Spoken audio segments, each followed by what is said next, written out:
Look at you. You expect me to believe a guy dressed like that is a Navy SEAL?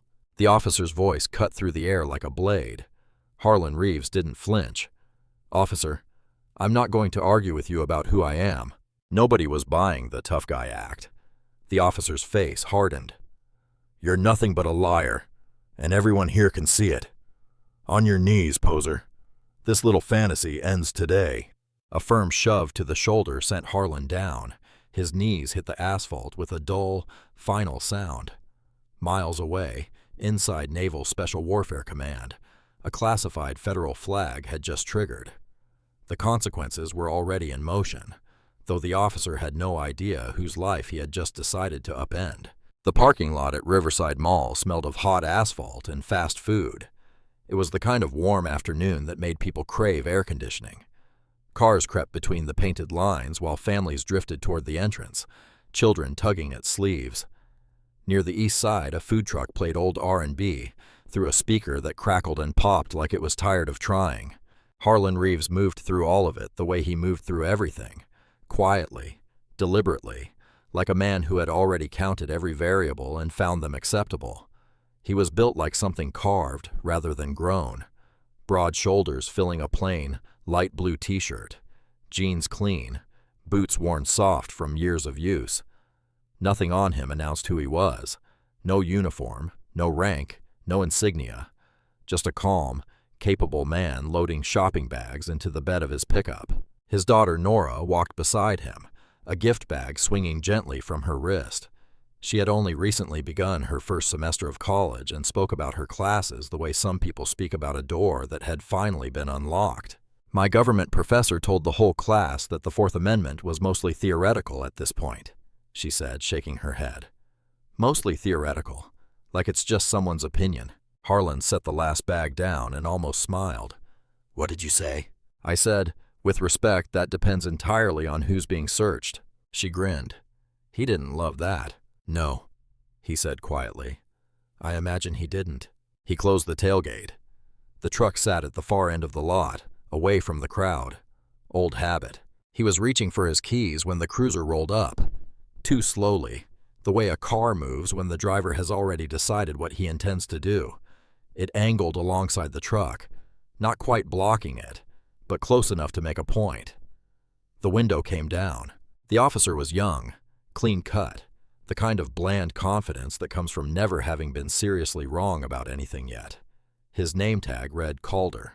One arm rested on the door as his eyes moved over Harlan, the way a man looks at something he has already made up his mind about. Hey, Calder said. Flat, not a greeting, a command. You got a reason to be parked out here. Harlan turned to face him slowly. Loading my car. I can see that. Calder's gaze dropped to the trident tattoo on Harlan's forearm, dark ink against skin, just visible beneath the sleeve. Something shifted in his expression. Not recognition. The opposite of recognition. That a Navy tattoo? That's right. Calder tilted his head, looking Harlan up and down. What unit? SEAL Team 6. Calder let out a short breath through his nose. Sure you are. He said it the way people say something they find both a little funny and completely unbelievable. That tattoo real, or did you buy it somewhere? The words landed between them. Somewhere behind Harlan, a family pushed a cart past. A child laughed. The food truck's speaker crackled. The world kept moving. Harlan did not move. He looked at Calder with the particular patience that comes from knowing exactly who you are when someone tries to tell you otherwise. I'm not going to argue with you about who I am, Harlan said. Smart, Calder replied. He reached for his radio. Stay right there. 20 feet away, Nora's hand slipped into her pocket. Her phone was out before Calder finished the sentence. She pressed record. She didn't speak. She simply held it steady and watched. Calder's voice carried it across the lot like he wanted it to. Dispatch, this is Unit 7. I've got a male subject outside Riverside Mall claiming active duty Navy SEAL status. Running a stolen valor inquiry. He looked at Harlan. Say your name loud. Harlan Reeves. Harlan Reeves, Calder repeated into the radio with a flatness that made the name sound like it belonged to no one in particular. A small crowd began to slow and gather. A woman with a stroller stopped. Two teenage boys near a parked car turned to watch. An older man in a veteran's cap stood near the mall entrance and frowned. Harlan stood with his hands loose at his sides. He didn't fidget. He didn't look around. He simply watched Calder the way you watch something you have already figured out. Dispatch crackled back. Calder listened, then typed something into his dashboard terminal. He was running Harlan through the federal database, the surface layer, the publicly accessible records. What came back was limited fragments, a partial file heavy with classification markers, and almost nothing readable underneath. Calder stared at the screen, then at Harlan, then back at the screen. To a man looking for a reason, an incomplete file was a perfect reason. Funny thing, Calder said, climbing out of the cruiser now, one hand resting near his belt. Your record's coming back thin, real thin. You'd think a big-time Navy SEAL would have something in the system. Classified records come back thin, Harlan said. That's the point of classified. Calder took a step closer. There's nothing there because there's nothing to find. He tilted his head. You buy that tattoo online. I've seen it before. Guys who want to feel like something they're not. The words were designed to humiliate. Everyone within earshot heard them. Harlan didn't blink. I want you to think carefully about what you're doing right now. What I'm doing, Calder said, his voice rising just enough for the crowd, is my job, which is more than I can say for whatever it is you're doing. He gestured at the truck, the bags, the ordinary afternoon.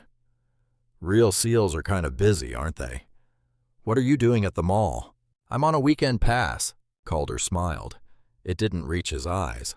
Sure you are. Walt Ellison had been doing his afternoon rounds near the mall's east entrance when he heard the radio call. Decades of experience told him to walk toward it. He pushed through the edge of the gathering crowd, a broad man in a security uniform, a Vietnam veteran's pin on his lapel. One look at the scene and his stomach dropped. That man is not a fraud.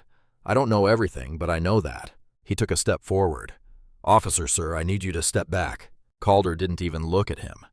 This is a law enforcement matter. Walt stopped, jaw tight. He stayed where he was. Calder turned back to Harlan. Put your hands on the vehicle. I haven't done anything wrong, Harlan said. Hands on the vehicle. Each word its own sentence.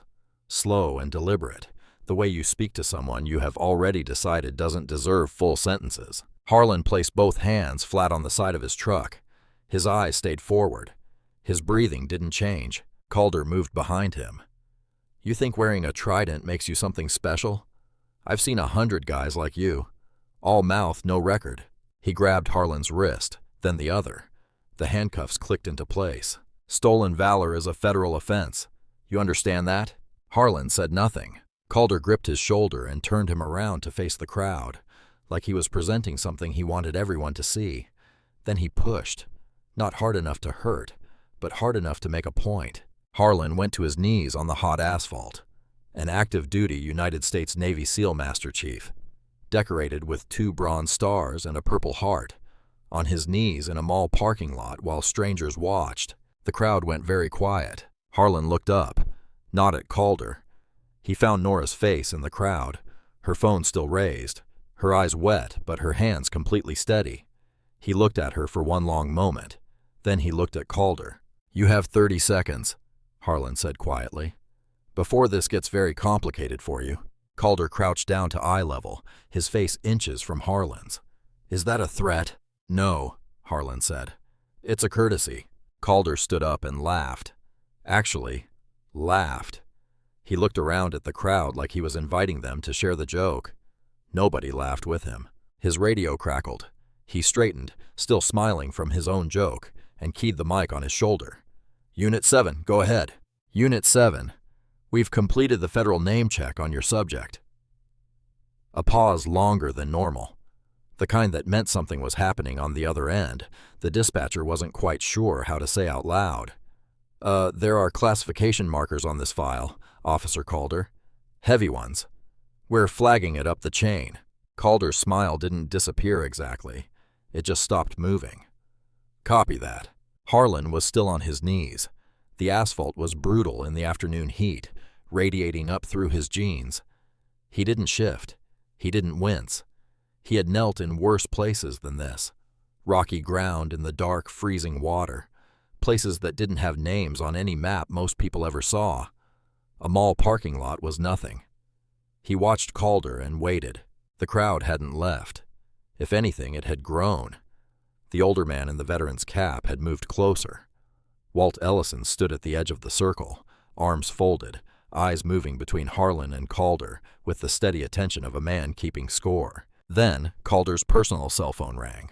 Not his radio, not dispatch, his personal phone, the one in his front left pocket, buzzing with a number he didn't recognize. He looked at the screen. No caller ID, just a string of digits. He almost let it go to voicemail. Something made him answer. Calder. What came back stripped both confidence and color from his face in seconds. Officer Calder. The voice was a woman's, clipped, precise, carrying the particular kind of authority that doesn't need to raise itself to be heard. This is Rear Admiral Laura Bennett, Naval Special Warfare Command. You are currently detaining Master Chief Harlan Reeves, United States Navy, SEAL Team 6, active duty. He holds 2 Bronze Stars, a Purple Heart, and a Navy Cross. He is on authorized weekend leave from Naval Amphibious Base Little Creek. Release him right now. The color left Calder's face like someone had pulled a drain. The crowd couldn't hear the words, but they could see his face. The woman with the stroller saw it. The teenage boys saw it. Walt Ellison saw it and felt something loosen in his chest. Not relief, not yet, but the first suggestion of it. Nora saw it too. She kept the phone steady. Calder turned slightly away from the crowd, dropping his voice. Ma'am, I'm conducting a legitimate... You are detaining an active-duty United States Navy SEAL Master Chief in a shopping mall parking lot based on an incomplete database return on a classified file. That file is classified because the work he does for this country requires it to be. Release him immediately, or I will be on the phone with your chief of police, your city manager, and the Department of Justice before you finish your next sentence. 3 seconds of silence. I need to verify. You have been verified, Officer Calder. By me personally. Release him. Calder looked at Harlan, still on his knees, hands cuffed behind his back, watching with an expression that gave away absolutely nothing. He looked at the crowd. He looked at the phone in his hand. And he hung up. He actually hung up. He pocketed the phone, turned to the backup unit that had just rolled into the lot, and walked toward his colleague with his shoulders squared. That was a prank call, he said, just loud enough for the other officer to hear. Probably one of his buddies trying to run interference. We're taking him in. Walt Ellison heard it. His chin dropped to his chest. He closed his eyes for just a moment. Then he pulled out his own phone. Calder gripped Harlan by the arm and walked him toward the cruiser. Harlan went without resistance, controlled, deliberate, not giving Calder a single thing to use against him. At the cruiser door, Harlan turned his head and found Nora in the crowd one more time. She was still recording, eyes wet, hands rock steady. He gave her the smallest nod in the world. Keep rolling. The door closed. Walt Ellison stood in the parking lot staring at the cruiser as it pulled away, phone in his hand, face carved into something between fury and grief. Boy, he said quietly, to no one in particular. That man just made the worst decision of his life. The back seat of a police cruiser is designed to make you feel small. Low ceiling, hard plastic seat shaped wrong for a grown man's body. No handles on the inside of the doors, thick, scratched plexiglass partition. Through it you can see the officers in the front talking to each other like you aren't there. Like cargo.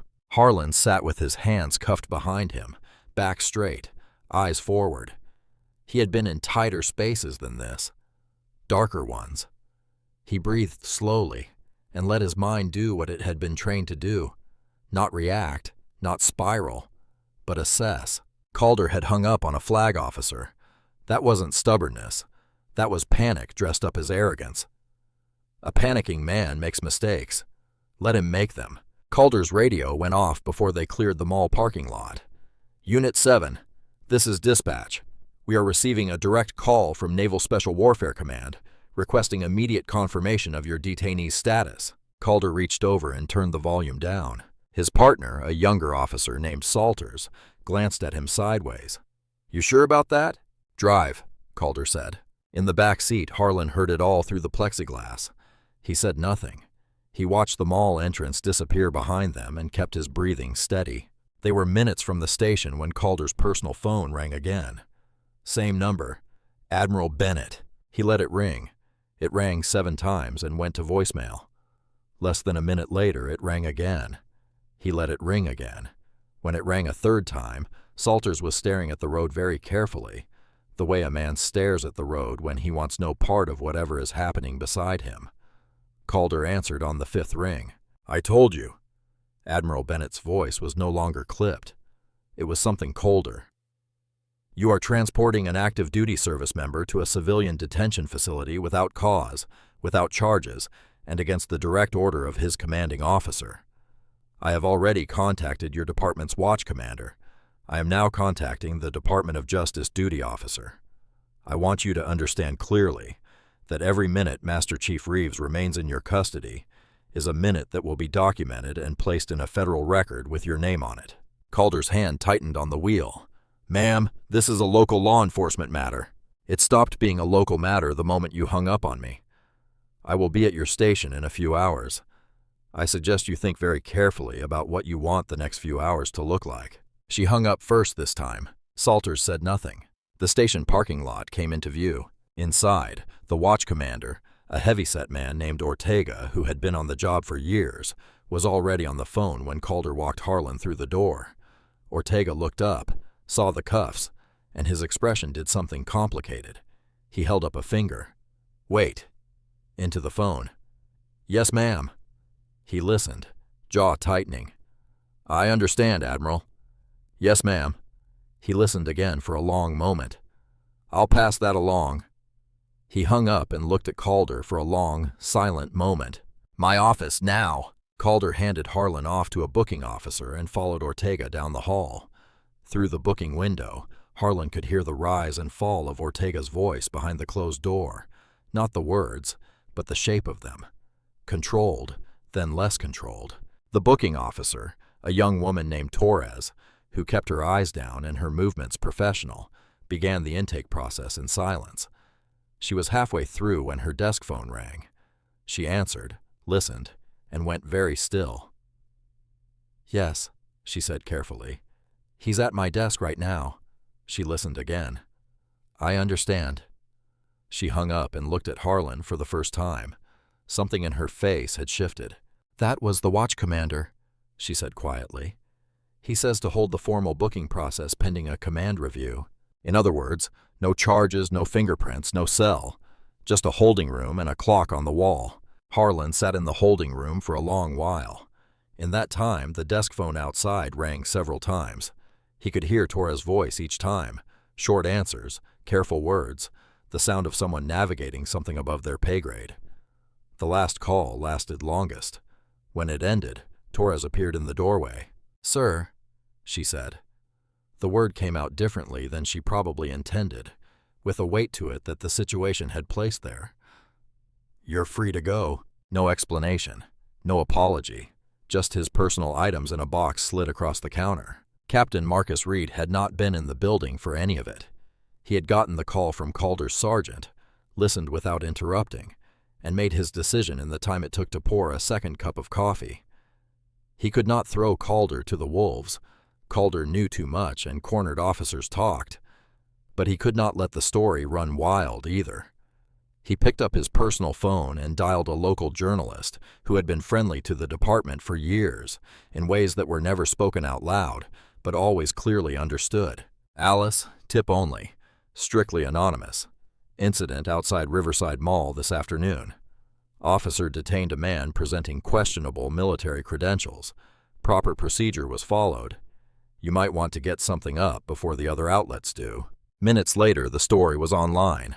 By the time Harlan walked out of the station, it already had tens of thousands of impressions. Nora was in the station parking lot, sitting on the hood of his truck, phone in her lap, eyes red but jaw set. She had driven his truck from the mall. She waited for him to reach her before she stood.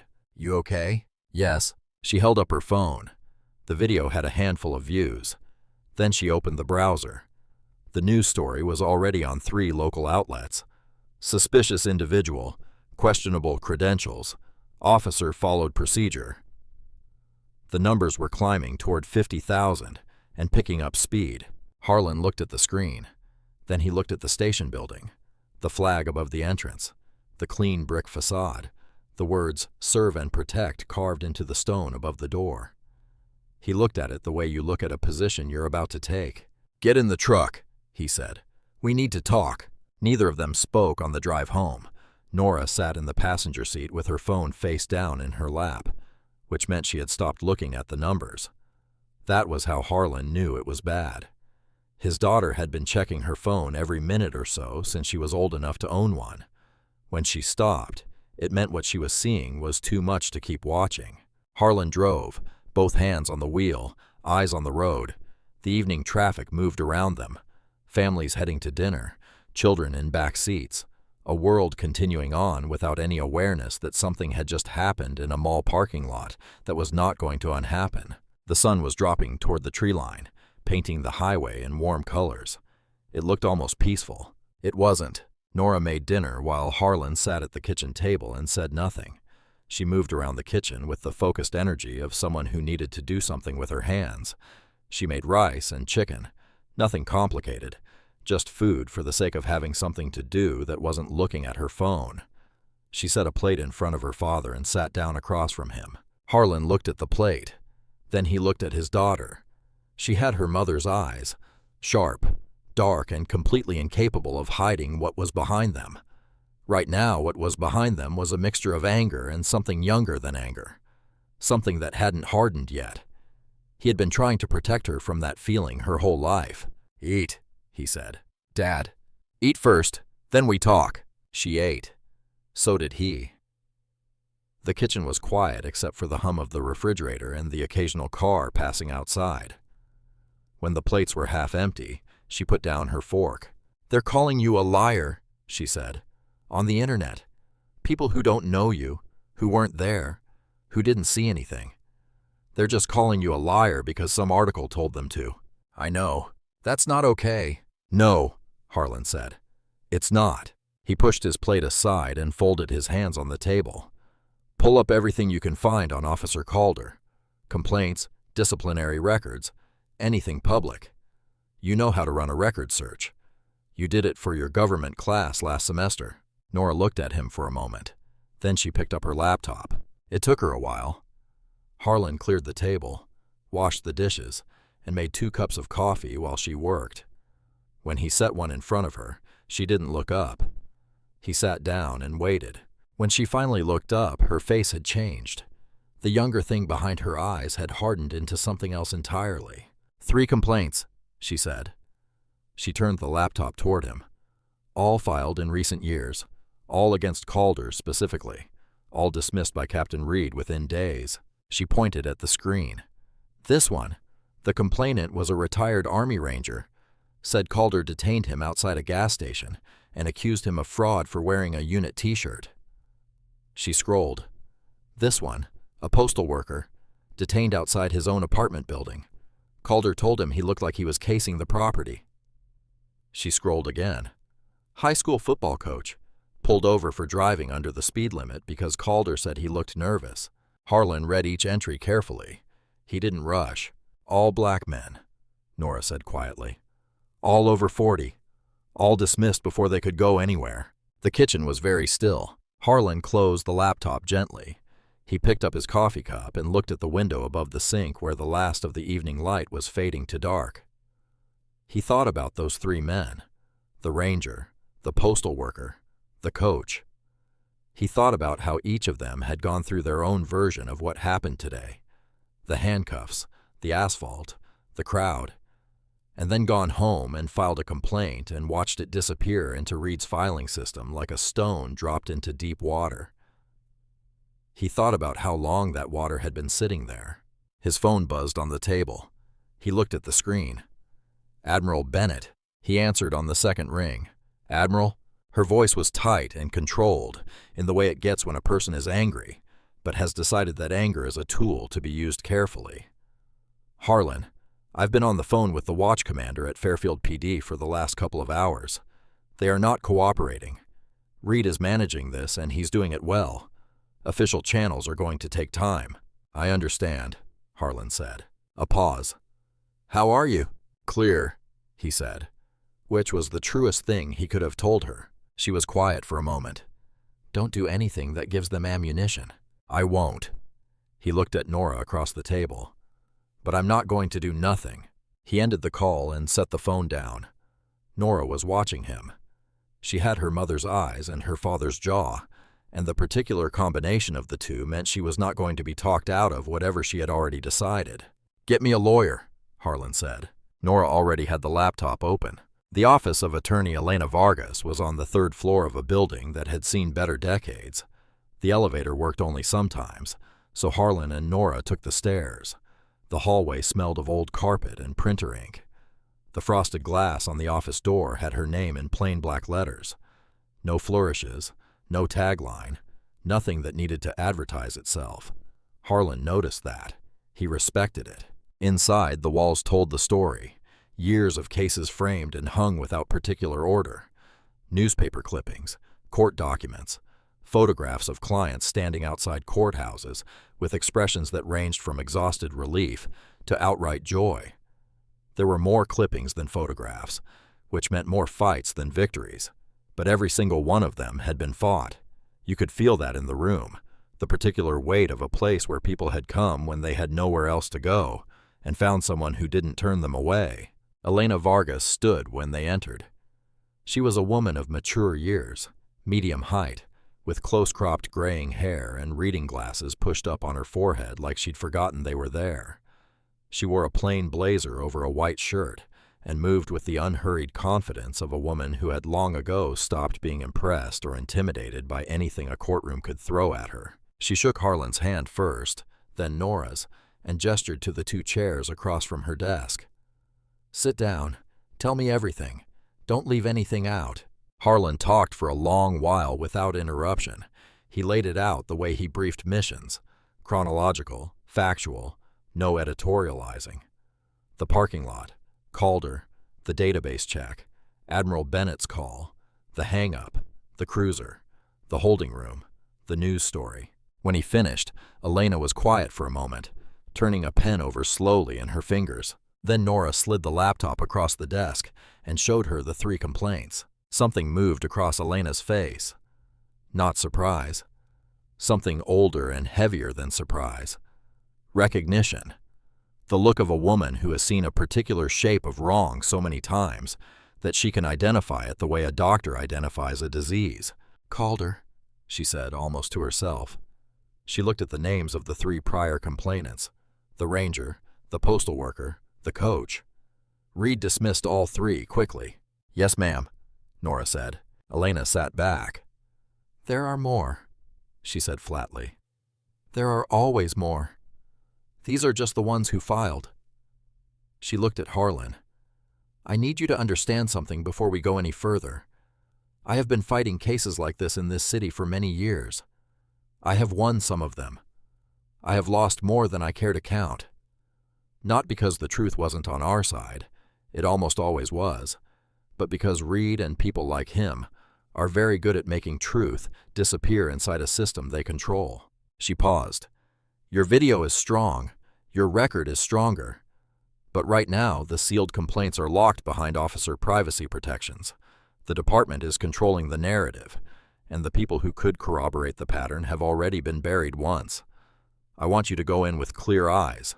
I have clear eyes, Harlan said. She studied him for a moment. Then she nodded once, like something had been decided. All right, I'm taking the case. That afternoon, Elena filed a formal public records request for the sealed complaints, all of them going back as far as the department's filing system reached. She sent it certified mail and electronic delivery simultaneously, with a red receipt request on both. The response came back quickly. Request denied. Officer privacy protections pursuant to state code. No further review available at this time. Elena had expected it. She pinned the denial to her board and began building from the outside in. She spent the next days tracking down the 3 prior complainants personally. The Army Ranger, a man named Kyle Hartman living outside town, opened his door, listened to her for a few minutes on the porch, and said yes before she finished her sentence. He had been waiting for someone to ask. The football coach, Samuel Whitaker, took longer. He was cautious, understandably so. He had a job, a family, a life that Reed's machine could still reach if it wanted to. But he came around. His sworn affidavit took time to record, and was, Elena told Harlan quietly that evening, one of the most detailed and damning accounts she had taken in years of practice. The postal worker had recanted his original complaint years ago under what Elena suspected was significant pressure, and would not open his door. She called Harlan that evening with the update. 2 out of 3. 2 is enough to show a pattern. 3 would have been a hammer. Harlan absorbed this. Outside his kitchen window, the neighborhood was dark and quiet. He thought about the postal worker behind his closed door, the weight of what it cost a man to stay silent, the particular kind of exhaustion that came not from fighting, but from deciding the fight wasn't worth what it would take out of you. He understood it. He didn't blame him. "Keep going," Harlan said. The article went up on a morning not long after the arrest. Harlan found it the way you find most bad news, through someone else. Nora texted him a link with no message attached, just the link, which meant she had read it and decided the only appropriate response was silence. He read it at the kitchen table with his coffee going cold beside him. The blogger's name was Marcus Hale. He ran a local news site that sat somewhere between neighborhood newsletter and police union mouthpiece depending on the week. The piece was titled something like, "Pentagon Rallies Around Man Whose Military Record Raises Questions." It was short, 4 paragraphs, and every single one of them was a careful, deliberate knife. The first paragraph summarized the arrest from Calder's perspective, framed as a routine stolen valor inquiry. The second cited the department's claim that initial federal database results had returned inconclusive. The third quoted an anonymous source, a senior department official, which meant Reed or someone Reed had briefed, suggesting that the Pentagon's rapid response was less about Harlan's credentials and more about institutional loyalty. "When one of their own gets questioned," the anonymous source said, "the military tends to circle the wagons. That's not verification. That's protection." The fourth paragraph didn't make any direct accusations. It didn't need to. It just asked questions, rhetorical ones, the kind that planted seeds without taking responsibility for what grew. Harlan finished reading. He set his phone face down on the table. He picked up his coffee, found it cold, and set it back down. He thought about the 3 men whose complaints had been buried. He wondered if any of them had gotten their own version of this article. He suspected they had. By midday, the piece had been shared thousands of times. By afternoon, Harlan's name was trending on local social media. By evening, it had crossed into national feeds, picked up by larger outlets that repackaged Hale's framing without any additional reporting. The comment sections were brutal. Strangers who had never been to Fairfield, who knew nothing about Harlan Reeves beyond what Marcus Hale had given them, wrote things that Harlan read once and did not read again. A neighbor, a man named Gerald, who lived a few houses down and had waved at Harlan from his driveway for years, left a folded note in the mailbox. Harlan opened it at the end of the driveway. It said, "Some of us work hard for what we claim to be." He folded it back up, put it in his pocket, and walked inside. Nora was at the kitchen table with her laptop, jaw tight, typing something. "I'm writing a response." "Don't," Harlan said. She looked up. "Dad?" "Not yet. Anything we put out right now feeds the cycle. We wait." He sat down across from her. "Elena is building the case. Admiral Bennett has already gone on record. Let the record speak." Admiral Bennett's statement had gone out that morning through a military affairs reporter named Daniel Hayes, who covered naval special warfare for a mid-sized national publication. 3 sentences, formal and precise. Master Chief Harlan Reeves was an active-duty United States Navy SEAL currently assigned to Naval Amphibious Base, Little Creek. His service record was verified, decorated, and beyond question. The suggestion that his credentials were in any way uncertain was factually incorrect. It should have ended the conversation. By afternoon, Reed's PR contact had reframed it entirely. The Admiral's statement became evidence not of truth, but of institutional loyalty. The Pentagon is circling the wagons. One outlet repeated almost word for word from Hale's piece. Another ran the headline, "Military Brass Intervenes in Local Police Matter," but questions remain. Harlan watched the Admiral's 3 careful, truthful sentences get swallowed by the machine and turned into something unrecognizable, and understood something clearly. The truth was not going to save him on its own. The truth needed a vehicle, and the vehicle needed to be stronger than the machine trying to stop it. That evening, he called Walt Ellison. Walt answered on the second ring like he'd been expecting the call. "You were there," Harlan said. "You saw everything." "Every bit of it," Walt said. "I need to meet with you in person, not on the phone." A short pause. "I figured you'd call eventually." Walt's voice carried something Harlan couldn't quite name. Not just willingness, but readiness. Like a man who had been holding something in both hands for a very long time, and had been waiting for someone to help him set it down. "Come tomorrow morning. I'll have coffee on." "I'll be there," Harlan said.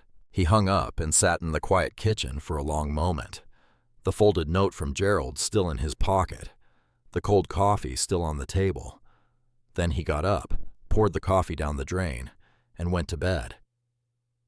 He had an early morning. Walt Ellison's house sat at the end of a short street, lined with oak trees that had been there longer than any of the houses around them. It was a modest place, single story, clean white siding, a concrete porch with 2 chairs that had seen a lot of mornings. A faded but carefully maintained Vietnam Veterans of America flag hung beside the front door, sun-bleached but maintained, the way veterans maintain things, not for show, out of habit, out of respect for what the object represented, even when nobody was watching. Walt was already on the porch when Harlan pulled up. He had 2 mugs of coffee ready on the small table between the chairs. He stood when Harlan got out of the truck, and the 2 men shook hands the way men shake hands when they've already sized each other up and found nothing to worry about. "Figured you'd be on time," Walt said. "Always," Harlan said. They sat down. The morning was cool and quiet.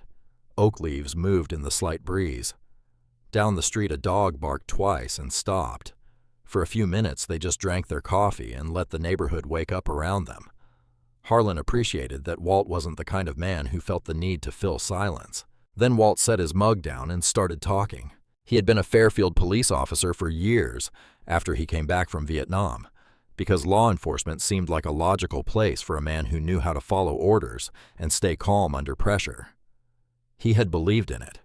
That part was important. Walt said it plainly and without embarrassment. He had genuinely believed in what the badge was supposed to mean. Years earlier, he had been assigned a patrol route on the east side of Fairfield. His partner at the time was an officer named Creswell, younger than Walt, louder, the kind of man who used the uniform the way a bully uses size. One day, Walt had witnessed Creswell detain and physically assault a black man outside a convenience store for no reason that held up under any honest examination. Walt had filed an internal complaint. Months later, Walt Ellison was no longer a Fairfield police officer. No formal termination, just a slow, deliberate process of reassignments, poor evaluations, denied requests, and manufactured pressure that made it clear, without ever saying it directly, that there was no longer a place for him in that department. He resigned on a quiet morning and never looked back, but he kept everything. "My wife thought I was crazy," Walt said, almost smiling. "Said I was holding on to the past. Maybe she was right." He stood up from the chair. "Come with me." The garage was neat and organized in the way that suggested Walt had a system for everything and had maintained it for years. Tools on pegboards, shelves of labeled boxes, a workbench with nothing on it that didn't belong. In the back corner on the lowest shelf sat a gray fireproof box with a combination lock. Walt knelt down, worked the combination from memory, and lifted the lid. Inside, organized in labeled folders, was years of documentation, internal memos, handwritten witness statements from people who had seen Creswell's conduct and put it on paper, not knowing if it would ever matter. Copies of Walt's formal complaint, stamped, received, and then quietly routed into a review process that produced no findings and went nowhere. Letters, unsigned, delivered to Walt's home address that suggested he consider his employment situation carefully, His own notes written in a small, precise hand recording dates and times and names and conversations. And underneath all of it, a separate folder that Walt had compiled over the years since.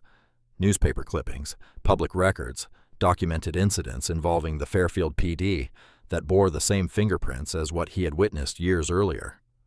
A pattern that didn't start with Reed and wouldn't end with Calder without something strong enough to break it at the root. Harlan sat on an overturned crate and read for a long time. Walt didn't rush him. He made more coffee, brought it out, and let Harlan work through the folders in silence. Occasionally, Harlan would stop at a document and look at it for a long moment without speaking. Walt recognized the look.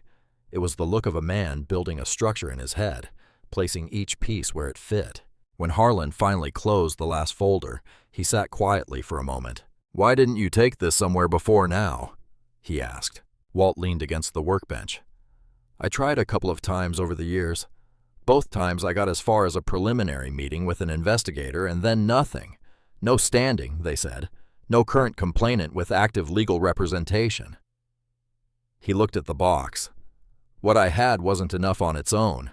It needed to be attached to something alive." Harlan looked at the box. Then he picked it up. "Let's go see Elena." Walt reached back onto the shelf and grabbed his jacket without being asked. He had been waiting a long time for this morning. Elena Vargas placed Walt's box on her conference table like she was setting down something fragile. She wasn't treating it carefully because it was old. She was treating it carefully because she understood, the moment Walt walked her through the contents, exactly what she was holding. Years of documentation. A paper trail that didn't just corroborate the existing cases. It reached back further, dug deeper, and established something that no single complaint, no matter how well documented, could establish on its own. A pattern, institutional, decades deep. She read for a long while Harlan and Walt sat across the table and drank the coffee her assistant brought in. When she finally set the last folder down and looked up, she allowed herself something Harlan had not seen from her before. A full smile, unhurried and real. "This," she said, "changes the shape of everything." That same afternoon, Nora re-uploaded the video, not the clipped version that had circulated the first time, but the full unedited recording, more than 12 minutes of footage that began with Calder rolling up in his cruiser and ended with the doors of the police car closing on her father. She wrote a detailed caption from memory, laying out every beat of what happened in plain language a child could follow. She tagged 3 veterans advocacy organizations, 2 civil rights networks, and the military affairs journalist Daniel Hayes, who had already shown he was willing to report straight. Then she put her phone down and went to make dinner. A couple of hours later, she picked it up again, and the numbers had stopped making sense. Harlan was in the living room reading when Nora appeared in the doorway, holding her phone out with both hands like it was something she had caught and wasn't sure what to do with. "Dad?" she said. He looked at the screen. Over 2 million views, climbing as he watched. He handed the phone back without changing his expression, but he sat up a little straighter. By the next morning, it was over 4 million. A veterans advocacy group with millions of followers had shared it with a single line of caption. "This man served this country for over 2 decades. Watch what happened to him on a warm afternoon." The comments weren't just supportive, they were volcanic. Veterans, fathers, retired law enforcement officers who knew exactly what proper conduct looked like and were saying so loudly. The football coach, Samuel Whitaker, posted his own statement from his personal account, confirming that he had experienced something similar at Calder's hands and had a sworn affidavit on file with Elena Vargas. His post got shared tens of thousands of times by the following afternoon. Calder was placed on administrative leave by end of business that day. Reed released a statement, careful, measured, sorrowful in the practiced way of a man who has released a lot of careful statements, saying the department took all allegations seriously and would conduct a full internal review. He did not mention Walt Ellison's box. He did not mention the other sealed cases. He expressed confidence in his department's commitment to justice, with the ease of a man who has said those words so many times, they have stopped meaning anything to him. Elena Vargas's office phone rang for hours. She let her assistant handle the calls and kept working. News trucks appeared outside the Reeves house the next morning. Harlan looked at them through the kitchen window while he made coffee, then turned away and made breakfast. Nora wanted to go outside and talk to them. Harlan told her to wait. "One interview," he said. "We choose the outlet, we choose the timing, and we stay on the facts. Nothing else." They chose Daniel Hayes. The interview took a while. Harlan sat in his living room in a plain shirt and answered every question in the same level, precise voice he used for everything. He didn't perform outrage. He didn't cry. He simply told the truth in order, with the calm of a man who knows that the truth is already enough if you let it speak without decoration. The piece ran the next morning. The comments sections filled with people who had never been to Fairfield, but knew exactly what they were looking at. That evening, Harlan and Nora sat at the kitchen table. She was scrolling through messages. Strangers writing to say they saw him. They believed him. They had their own version of this story. Her face was cautiously open in a way it hadn't been since the parking lot. "It's working," she said. Harlan looked at the numbers. He nodded slowly, but he didn't smile. He had been in enough operations to know the difference between the enemy retreating and the enemy consolidating. Reed had gone quiet. Calder was off the street. The review was announced. Quiet wasn't the same as finished. "Maybe," he said. "Stay sharp." The press conference started in the afternoon. Harlan watched it on the kitchen television with a cup of coffee he didn't drink. Nora sat beside him, laptop open, monitoring the social media response in real time. On screen, a podium with the Fairfield PD seal. A row of officers in dress uniforms standing behind it. Captain Marcus Reed walking up to the microphone with the measured, unhurried stride of a man who had decided exactly how this was going to go. Reed was good at this. That was the honest truth of it. He was polished in the way that some men are polished, not through genuine grace, but through years of practice at making ugly things look presentable. He wore his dress uniform. His silver hair was neat. His expression was calibrated somewhere between gravely serious and quietly compassionate, the precise emotional coordinates of a man who wants to appear as though something genuinely difficult has been carefully and responsibly resolved. He cleared his throat and began. "After a thorough and independent internal review of the events, this department has found no evidence of misconduct on the part of Officer Calder. Officer Calder followed established detention protocols in response to an unverified credential presentation in a public space.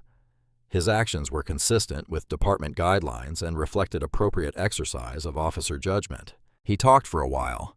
He used the word process many times. He used the phrase due diligence often. He talked about the difficulty of law enforcement in a complicated world.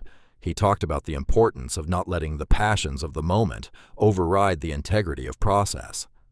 Officer Calder would return to active duty following a sensitivity training course. The department remained committed to the community it served. He thanked everyone for their patience. Then he stepped back from the podium, and the press conference ended. Nora's laptop showed the social media response igniting in real time. The outrage was immediate and loud.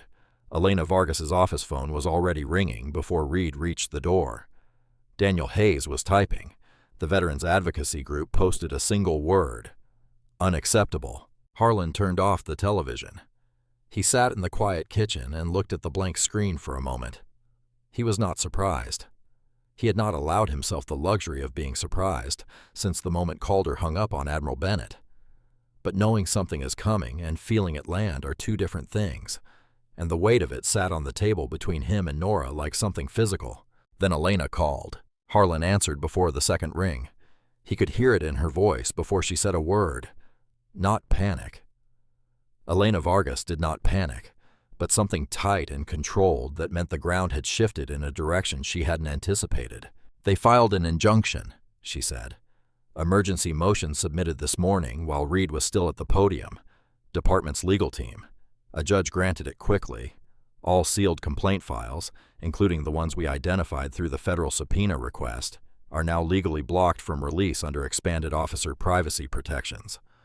Walt's documents are inadmissible in local proceedings, pending a source authentication review that could take months." She paused.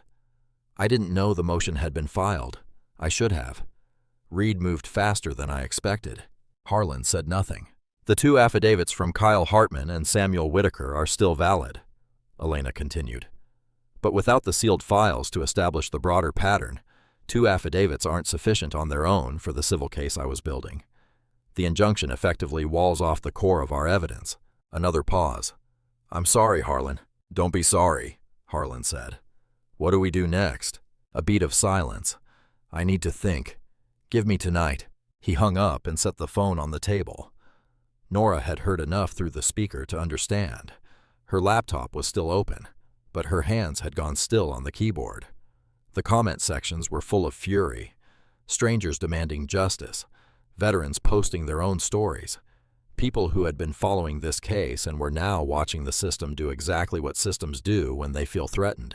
Outside the kitchen window, the neighborhood was the same as it always was.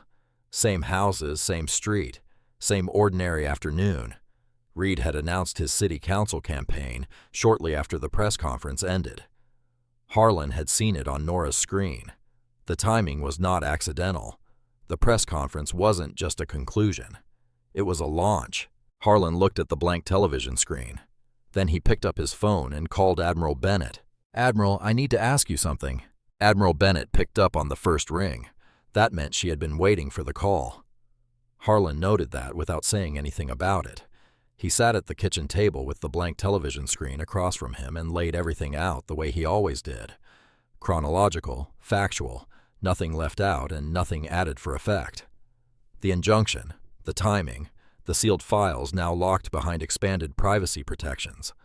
Walt's documents suspended in a months-long source authentication review. 2 affidavits that were strong individually, but insufficient without the broader pattern evidence to anchor them. Reed at a podium announcing a city council campaign shortly after the press conference that buried the investigation. He talked for a while without interruption. When he finished, Admiral Bennett was quiet for a moment. Not the quiet of someone searching for words. The quiet of someone who has already found them and is deciding the order. "Tell me what you're asking for," she said. "One thing," Harlan said. "The truth in the right hands at the right time." Bennett told him she could not release his classified service record to the press. That was a boundary with institutional walls around it, that neither of them had the authority to move. But that was not what Harlan was asking for, and they both knew it. What Harlan was asking for was the thing that only Bennett could provide. And she had been turning it over in her mind since the moment Calder hung up on her in that parking lot. She explained it carefully, because it was important that Harlan understood every dimension of what she was describing. As the commanding officer of an active duty service member, not a veteran, not a retiree, but a currently serving Master Chief on authorized leave from an active naval installation, she had clear and documented standing to formally request a federal civil rights audit of the Fairfield Police Department through the Department of Justice. The grounds were specific and airtight. A civilian law enforcement officer had wrongfully detained an active-duty United States Navy SEAL on American soil, had deliberately disregarded a direct order from that service member's flag officer to release him, and had subsequently facilitated a coordinated effort to discredit that service member's federal record. That was not a local matter. It had never been a local matter. A federal civil rights audit carried something that no local court injunction could touch: independent subpoena power.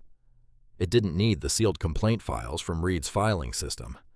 It didn't need to navigate the source authentication review holding Walt's documents. It went around all of it, through a door that the department's legal team had no key to and no authority to lock. "How long does the request take?" Harlan asked. "I file it by end of business tomorrow," Bennett said. "The DOJ duty officer has already been briefed. I spoke with him the night of the arrest, and again after the injunction was granted. This is going to move fast, faster than Reed is expecting. He thinks he's sealed every door. He missed one." "He missed one," Harlan said. She confirmed it, her voice carrying something that was not quite satisfaction, but was in the same neighborhood. "Make sure your attorney is ready. The auditors will want full cooperation from your legal team from day one." "She'll be ready," Harlan said. "One more thing." Bennett's tone shifted slightly, still formal, but with something underneath it that was not strictly professional. "What you did out there in that parking lot, the way you conducted yourself." She stopped. "A lot of men would have broken, would have given them something to use. It wouldn't have helped anyone. No, Harlan said. It wouldn't have. Get some sleep. Tomorrow this starts moving. Harlan ended the call and set the phone on the table.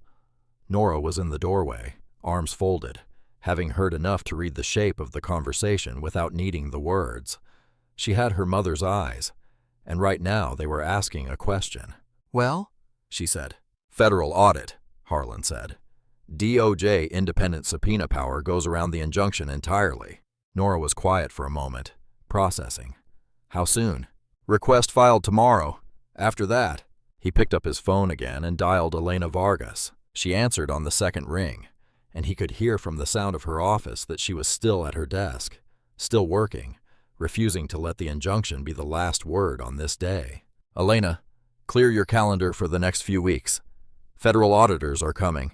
A long pause on the other end of the line. Then Elena Vargas laughed. Short, sharp, and genuinely surprised. And Harlan heard in it years of cases and more losses than wins, and the sound of a woman who had never stopped believing that the right door existed somewhere, and had just been told where it was.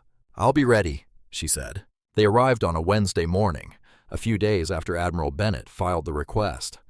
Two of them, a man and a woman, both in plain dark suits, both carrying standard-issue federal document cases, both moving through the Fairfield PD's front entrance with the particular unhurried confidence of people who already knew exactly what they were going to find, and were simply there to document it in the correct order. Their names were Auditor Rivers and Auditor Castillo. They showed their DOJ credentials at the front desk, stated their purpose in flat professional sentences, and asked to be taken to the records division. The desk officer called Reed. Reed called his legal team. His legal team called the DOJ field office to verify the audit's authority, and was informed in equally flat professional sentences that the audit operated under independent federal subpoena power, and that the local court injunction protecting the sealed complaint files had no jurisdiction over a federal civil rights proceeding. The sealed files were subject to immediate federal subpoena. Compliance was not optional. By mid-morning, Rivers and Castillo were in the records room with the folders on the table in front of them. Elena Vargas had been at her office since early. She had spent the previous days organizing everything she had into a format the auditors could move through quickly.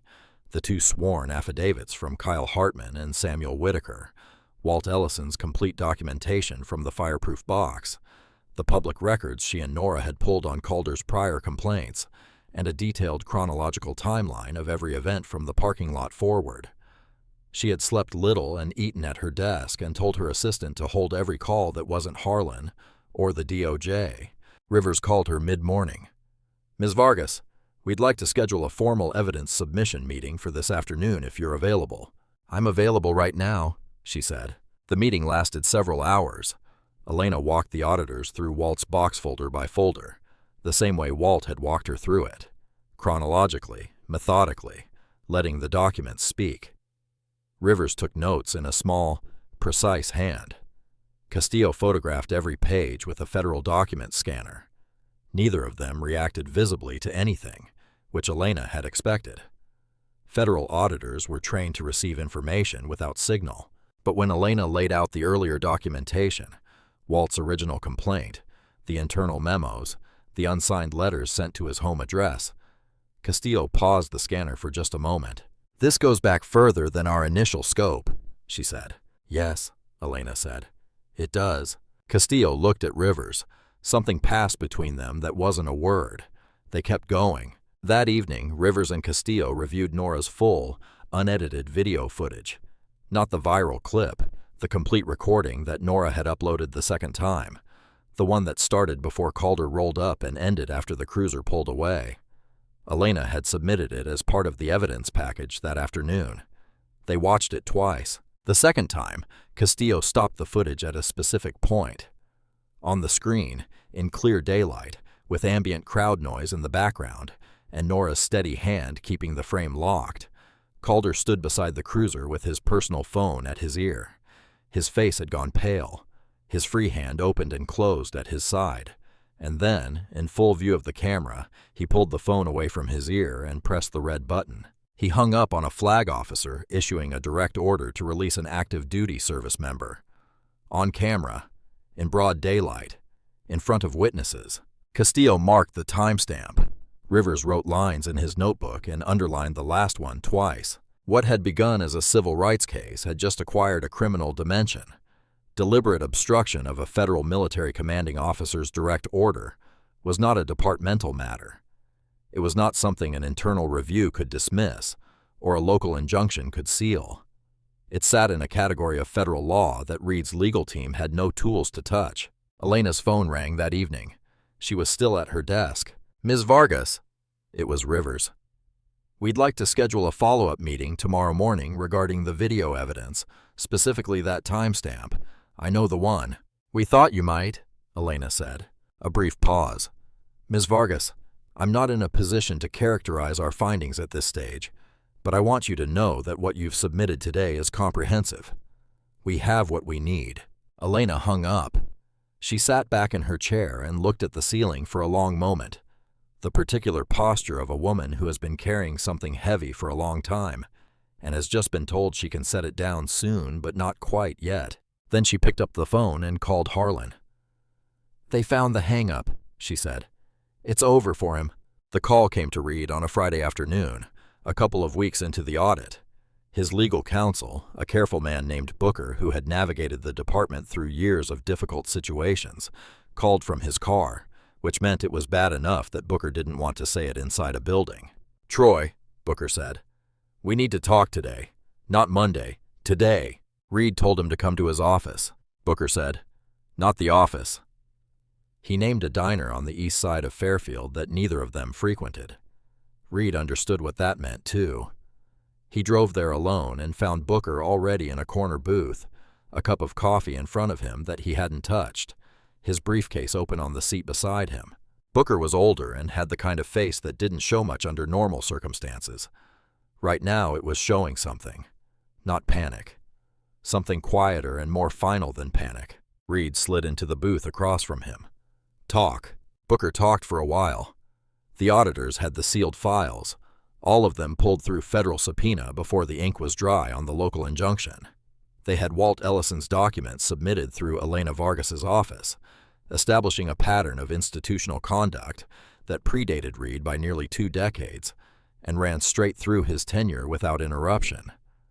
They had sworn statements from most of the original complainants, including the postal worker who had recanted his original complaint years ago, but had given a full account to federal investigators without hesitation, because federal investigators were not the same as the local internal affairs officers who had pressured him the first time, and they had the video, specifically the timestamp that showed Officer Calder deliberately terminating a phone call from a flag officer, issuing a direct order to release an active duty service member. Booker had spoken to a contact at the DOJ field office who had told him, in careful language that nonetheless left no room for interpretation, that the hang-up had elevated the matter beyond civil rights territory into potential federal criminal jurisdiction. Calder's termination was no longer a question. It was a formality waiting for paperwork. The question was how far up the chain the criminal referral was going to travel. Reed sat with this for a moment. Outside the diner window, Fairfield went about its afternoon. Cars moving, people walking, the ordinary machinery of a city that didn't yet know what was about to happen to its police department's leadership. "The campaign," Reed said. Booker looked at him. "Troy, the campaign," Reed said again flatly. Booker picked up his coffee and put it down again without drinking. "3 of your major donors have already called me this week asking questions. I've been managing them. I can't manage them past a federal summary report with your name in it." He paused. "The endorsements are going to follow the donors." Reed said nothing. "There's a path here," Booker said carefully. "A narrow one. Quiet resignation. Full cooperation with the audit. Negotiated terms that keep the criminal referral focused on Calder. You walk away from the department. You walk away from the campaign, but you walk away." He folded his hands on the table. "If you fight this, Troy, the report goes public in full. Everything in those files, everything in Ellison's box, all of it, with your name attached to every decision that buried it." The diner was warm, the kind of warm that comes from a kitchen that's been running all day. Reed sat in it and felt, For the first time in years of carefully managed control, the specific sensation of a room with no doors left in it. He thought about the stack of city council campaign announcements still sitting on his office desk, printed and ready, waiting for a morning that was not going to come. He thought about Calder, young, arrogant, reckless Calder, in a mall parking lot on a warm afternoon, hanging up on a flag officer because his ego was bigger than his judgment. He thought about Harlan Reeves on his knees on hot asphalt, and underneath all of it, in a place Reed rarely visited because there was nothing useful to be found there, he thought about the men whose names were in those folders, the ranger, the postal worker, the coach, and the others, the years of silence he had enforced, the complaints he had buried with the particular efficiency of a man who told himself it was necessary and eventually stopped needing to tell himself anything at all. He picked up his coffee. It was cold. "I'll call my wife," he said. Booker nodded. He closed his briefcase. "I'll call the city attorney's office Monday morning." Reed sat alone in this corner booth for a long time after Booker left. The cold coffee in front of him, the afternoon traffic moving past the window, the printed campaign announcements waiting on his desk a few miles away. He didn't touch the coffee. He just sat there in the particular silence of a man who has run out of moves and waited for Monday to come. The federal audit report landed on a Monday morning, several weeks after Rivers and Castillo had walked through the Fairfield PD's front entrance with their document cases. It was a substantial document. Elena Vargas had a copy on her desk early. Harlan read it at his kitchen table with coffee that stayed hot this time because he kept remembering to drink it. Nora sat across from him, her own copy pulled up on her laptop, reading in silence. The language was federal, measured, precise, stripped of drama, but underneath the careful bureaucratic sentences was something that hit like a physical force. If you had lived through the events it was describing. Every finding was documented. Every pattern was sourced. Every name was named. No one was hidden. No one was protected. No one got to disappear into a footnote. Mid-morning, Officer Calder received a hand-delivered letter at his home address. Effective immediately, his employment with the Fairfield Police Department was terminated. A federal referral had been submitted to the DOJ Criminal Division, citing civil rights violations in connection with the wrongful detention of Master Chief Harlan Reeves, and a separate referral citing obstruction of a federal military commanding officer's direct order, specifically the deliberate termination of a phone call from Rear Admiral Laura Bennett while she was issuing a lawful order to release an active duty service member. The second referral carried potential criminal charges. Calder would never wear a badge again. Whatever happened next in the criminal process, and the federal referral made clear that something was going to happen next, that part was already finished. The career he had used as a weapon against men who had done nothing to deserve it was over. Later that morning, Captain Marcus Reed submitted his resignation to the city manager's office. He did it in writing, 2 paragraphs, no elaboration. His attorney had negotiated the terms over the weekend. Quiet resignation, full cooperation on record, criminal referral limited to Calder, provided Reed's cooperation remained complete and documented. He walked out of the Fairfield PD building carrying a cardboard box and got into his car without speaking to anyone. The stack of city council campaign announcements was still on his desk. Nobody touched them for days. At midday, the DOJ released the public summary of the audit findings. It was a condensed version of the full report written in plain language and available on the DOJ website. It named Reed explicitly. The language was not cruel, but it was thorough and permanent. Deliberate, systematic, and corrosive conduct undermining public trust over a sustained period. The summary documented the cases, the pattern of targeted enforcement, and the coordinated effort to suppress complaints filed by community members against officers whose conduct warranted investigation. His city council campaign was dead before it was ever announced. By early afternoon, several of his major donors had issued statements withdrawing support from a campaign that technically did not yet officially exist. The others simply stopped returning calls. The Fairfield Police Department was placed under a federal consent decree by end of business that day. Mandatory independent oversight, quarterly public reporting on complaint resolution, required reform of detention protocols with specific reference to credential verification procedures, a community accountability board with subpoena power over internal affairs findings. The consent decree would run for several years with annual federal review. All the men whose complaints had been buried received certified letters that afternoon, formal written notifications from the DOJ that their cases had been officially reopened and would receive individual review under federal oversight. The postal worker who had recanted under pressure received his letter and, according to Elena Vargas, who spoke with him that evening, sat on his front porch and read it several times before going inside.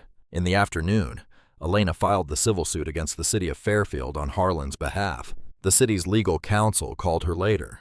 The insurer had been on the phone since midday. With a federal consent decree in place, a public summary report documenting systematic misconduct, and a civil suit backed by the federal findings. The calculus was not complicated. They wanted to discuss settlement terms. Elena told them her client's terms were not negotiable: full financial settlement, individual case resolution for all the prior complainants, and a formal public apology from the city.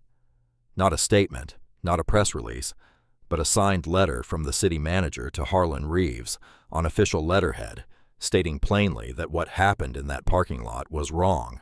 They called back in a couple of hours and agreed to all three. Elena called Harlan in the early evening. He was in the kitchen making dinner, something simple, rice and chicken. The same thing Nora had made the night everything started. He answered on the second ring. "It's done," Elena said. "All of it." He turned down the stove. The men whose complaints were buried? Every case individually reviewed and resolved. That was non-negotiable, and it held. Harlan was quiet for a moment. Through the kitchen window, the neighborhood was settling into evening. The same houses, the same street, the same ordinary world that had kept moving while all of this happened inside it. "Then we're done," he said. He hung up and stood at the stove for a moment. Then he picked up his phone one more time and sent a single text to Nora, to Walt Ellison, and to Admiral Bennett. It said, "Tuesday, the parking lot. Bring nothing, just come." The Riverside Mall parking lot looked exactly the same when Harlan pulled in that afternoon. Same cracked asphalt baking in the heat. Same food truck near the east entrance. Same busted speaker pushing old R&B into the air. Same families moving in and out of the mall doors with the particular unhurried energy of people who had nowhere urgent to be. The world had not marked what happened here. There was no sign, no shadow, no visible trace of the day a cop had forced an innocent man to his knees in front of strangers. The parking lot didn't know what it had witnessed, but Harlan did. And that was enough. He parked in the same spot, the far end of the lot, away from the crowd. Old habit. He got out and stood beside his truck and let the afternoon settle around him. The asphalt was hot through the soles of his boots. He looked at the specific patch of ground where he had knelt, where the handcuffs had clicked into place, where he had looked up at Calder's face and understood with complete clarity that what was happening was wrong, and that it was going to be made right, no matter how long it took. Nora arrived a couple of minutes later, pulling into the space beside him. She got out and stood next to her father and looked at the same patch of asphalt, and said nothing for a moment. Then she said, "I keep thinking about that day, how I just stood there." "You didn't just stand there," Harlan said. "You held the camera steady for the full recording. That timestamp. That was you." She nodded slowly, took a breath. Walt Ellison's car rolled in a few minutes later. He moved across the parking lot with the deliberate pace of a man who had learned a long time ago that hurrying rarely improved anything. He was in civilian clothes, no security uniform, no veteran's pin today, just a jacket and clean trousers, and the particular bearing of a man who had come to see something finished. He shook Harlan's hand first, firm, both hands, the way old soldiers shake hands. "How's your morning?" "Better than last time I was here," Harlan said. Walt made a sound that was almost a laugh. Admiral Bennett's government vehicle pulled in shortly after. She had driven from Washington. She got out alone. No aide, no escort, no uniform. Just a civilian blazer, dark trousers, her silver hair neat against the afternoon light. She walked across the parking lot toward the three of them with the same unhurried precision she brought to everything. When she reached them, she shook hands with Walt and nodded to Nora and looked at Harlan for a moment before she spoke. "Master Chief," she said. "Admiral," he said. The four of them stood together in the parking lot without agenda. No press, no ceremony, no cameras except for Nora's phone, which she hadn't taken out yet. Just four people standing on hot asphalt in the middle of an afternoon. The mall behind them, the food truck's music drifting across the lot, the ordinary world moving around them like it always did. Walt looked at the ground. Then he looked at Harlan. "I filed my complaint years ago. A long time." His voice was steady, but it carried weight, the weight of carrying something that was never supposed to be so heavy and never got any lighter. "I used to think I'd waited too long, that it didn't matter anymore." Harlan looked at him. "It counted. Every single word of it counted. None of this happens without your box. Not the audit, not the cases, not any of it." He paused. "You held on to the truth for a long time when you had every reason to let it go. That's not nothing, Walt. That's everything." Walt pressed his lips together and looked away at the middle distance for a moment. Then he nodded once, the nod of a man who has finally been allowed to put something down.